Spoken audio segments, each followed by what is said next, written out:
They say if you stand near Hollow Manor just after midnight, you can hear someone crying from inside. Not a scream. Something worse. A low, breathless sob that sounds like it's been going on for years. No one in the town of Briar Hollow speaks about it. Not because they don't believe, but because they do, and they know silence is safer. Edward Langley wasn't the type to scare easily. A historian obsessed with abandoned architecture, he hunted ghost stories like trophies.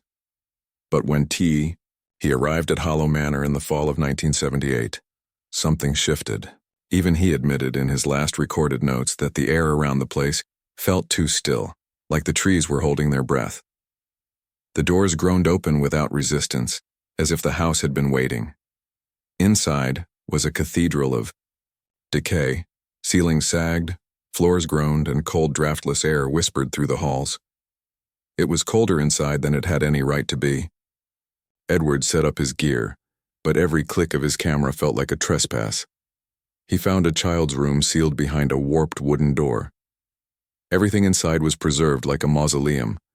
Tiny shoes aligned at the foot of the bed, books neatly arranged, a rocking chair creaking despite no wind. A cracked porcelain doll sat in the chair, its eyes seemingly following him as he moved. That night, Edward stayed to document everything. But the moment the sun dropped behind the hills, the house changed.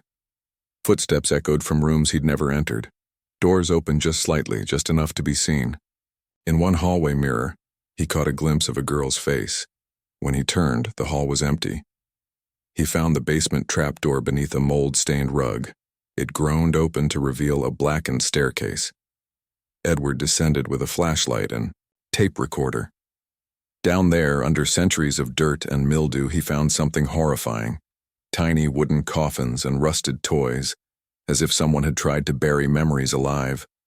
Among the rubble was a diary, brittle with age.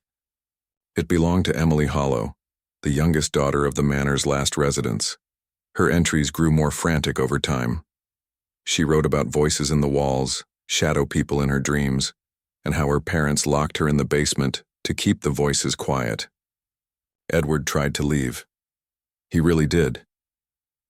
But every door he opened led to a different room. The house was rearranging itself. His flashlight flickered, and for a split second, he saw the same girl from the mirror standing at the top of the stairs, her eyes completely black, smiling. His final recording was found months later. On it, he's breathing heavily, his voice whispering, "Something's behind the wall. It's moving. It knows my name." Then silence, followed by the sound of dragging and a child's voice whispering, "Don't leave me." Edward Langley was never seen again, but hikers sometimes report hearing a man's voice echoing through the trees, calling for help. And on windless nights, if you stand near Hollow Manor and listen carefully, you might hear a girl whisper something from deep inside the walls. He's still here, and so are the others.